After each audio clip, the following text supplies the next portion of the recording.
Chapter 9, Nice Little Church Boy, same day, Monday, January 7th, 1935.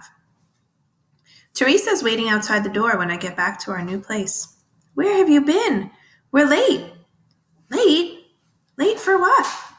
Teresa sighs long and loud, like this isn't even worth answering.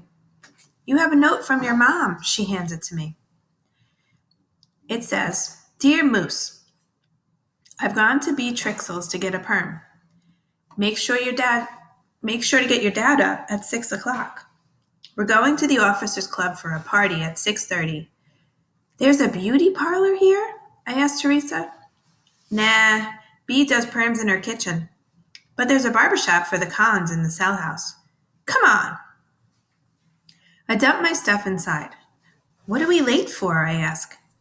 We're going to the parade grounds to meet my brother Jimmy, Annie, and Piper. Wait. This Jimmy guy's your brother? How come you didn't tell me you had a brother? Teresa cocks her head and looks at me cross-eyed. Because why? Then you'd play with him instead of me. He's my age, she nods. So why are you telling me now? Now I know you like me. I do not. Yes, you do, she nods, her whole face earnest. I can't help smiling at this. If we're meeting your brother, I need my glove. I race to my room to get my old glove for him, my new glove for me, and my baseball. Ha, Teresa says when I come back. Jimmy can't throw worth beans. We'll see about that, I say as we head back around 64 building, then follow the curve of the hill to an open cement area big enough to park 30 cars. There are lots of gulls here, cranky ones too. Gulls are not happy birds. A big girl with yellow hair sits on the wood side of the sandbox, and a boy huddles over something. The boy looks like Teresa.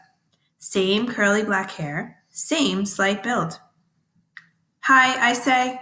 I ignore the girl. Annie, I guess. She has her nose sideways to her homework, like she sees better out of one eye than the other. Hey, Moose, I'm Jimmy, Jimmy says. He smiles quick up at me, then hunches back over an elaborate machine made of rocks, marbles, sticks, and rubber bands. What is that? I ask. It's a marble shooting machine. Want to see? Sure, I say. He fires a marble with a rubber band.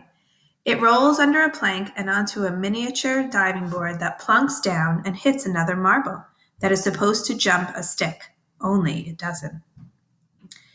Shucks, Jimmy says, his head low over his contraption again. He fiddles some more and then fires the marble again. This time it makes the jump. He grins big. Nice. You want to throw some balls? I offer him my glove. Sure.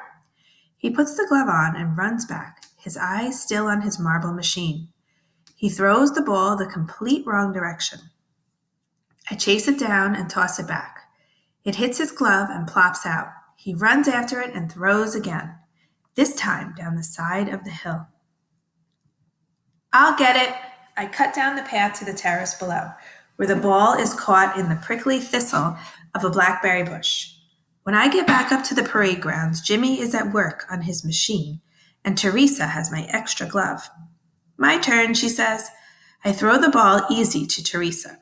She wraps her arms around it like she's hugging herself. The ball falls through her arms. She chases it down, then throws with both hands from ground level, sending the ball willy-nilly skyward. I guess baseball isn't the Madaman family sport, I say under my breath. Teresa hands me back my glove. There's something else I haven't told you. Oh, really? And what is that? I edge away from her so I can play catch with myself. My mom has to keep her feet up. She's due to have my baby soon. It isn't your baby, Jimmy calls, balancing a stick on two rocks. She has to keep her feet up, otherwise the baby might slip out all of a sudden and bump his head, Teresa says. Teresa, Jimmy looks up from his project. He groans and rolls his eyes. Depends on how long the American cord is. Teresa's little gnome face scrunches up. like she's thinking hard about this. And how tall the mom is. Umbilical cord? And shut up about mom's privates, Teresa, Jimmy orders. I look for a second at Annie. Something about the way she's concentrating makes me think she's paying more attention to us than to her work. How do you do, Annie? I say in the most charming voice. Hello, Moose. She doesn't look up. You wouldn't want to play a little ball, would you, I ask? Slowly and deliberately, she folds down a corner of her book and closes it. She snatches my extra glove and walks out clear to the basketball hoop. I run up close. I don't want to embarrass her. She's only a girl, after all. I pop her one light and easy. She catches it no problem and zips me a hard fastball. Wow, I jump in the air and I wave my hands around like some kind of idiot. And then, before I could stop myself, I run up to this Annie girl and give her a big hug. No slobbering, she cries. Sorry, I say, my face hot as a furnace. But then I see a slight little smile in the corner of her mouth. So, Annie, I walk up close so we can talk and throw at the same time. Does anyone else here play? No one except the Cons. They play in the rec yard.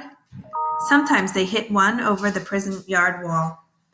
The way they play, it's an automatic out. But when a ball comes over to our side, we get it. They're pretty popular around here. If the Cons don't want to hit him over, it must not happen that much, I say, catching Annie's brand of stinger, which has a little curve on it. Quite a good throw, if you ask me. They try to hit them hard, but not hard enough to go over. Kind of tricky. How many guys find, I ask, winding up my own stinger? Annie catches it, no problem. I have one, Piper has one, Jimmy has one. None of the little kids do. We're tossing the ball back and forth in a hard, fast rhythm that feels great. My arm is purring. The ball, my glove, my arm are all working together like greased motor parts. Annie is so good, I don't hold back. Where is Piper anyway? I can't keep myself from asking. Charm school. Charm school? That's a laugh. Is it a remedial charm or what? Annie catches the ball and holds it. She walks up close enough to whisper. You got to get along with Piper. Otherwise, she'll make trouble for you and your dad. Can she do that? She can do anything she wants, she says, handing me back my glove, picking up her book and dusting it off. I got to get it. Go in. You going to that party tonight, I ask? Everybody goes, Annie explains. She walks heavy like she weighs 200 pounds. She's sturdy, but not fat. And she has the best throwing arm I've ever seen on a girl. Pete would never believe it. I look around for Teresa and Jimmy, but they're already inside. I toss the ball up in the air and catch it just as the 4 o'clock bell rings. On Alcatraz, a bell rings every hour to remind the guards to count the Cons and make sure no one's escaped. I'm about to go in when I spot Piper. Well, if it isn't our own very own Babe Ruth. She's being sarcastic, but to me, this is the best compliment in the world. I like to play. What's the matter with that? I say, tossing the ball in the air and catching it barehanded. She looks around the parade grounds, then starts walking back to the road like I'm not the person she's looking for. Did you see me play after school? Why am I asking this? I can feel my face heat up. She snorts but doesn't answer. They teach you how to make those sounds in charm school? I'm half skipping to her, keep up with her. That's how fast she walks. They teach you how to be a nice little church boy in Santa Monica? Oh, so now I'm a church boy? Talk about playing both sides and down the middle too. You won't help with our laundry service because you won't want to get in trouble. How do you spell Boy Scout? I just don't feel like doing it. Right. I'll bet you don't feel like doing anything against the warden's rules. How do you know? She makes a strangled little sound in her throat and pulls open her front door.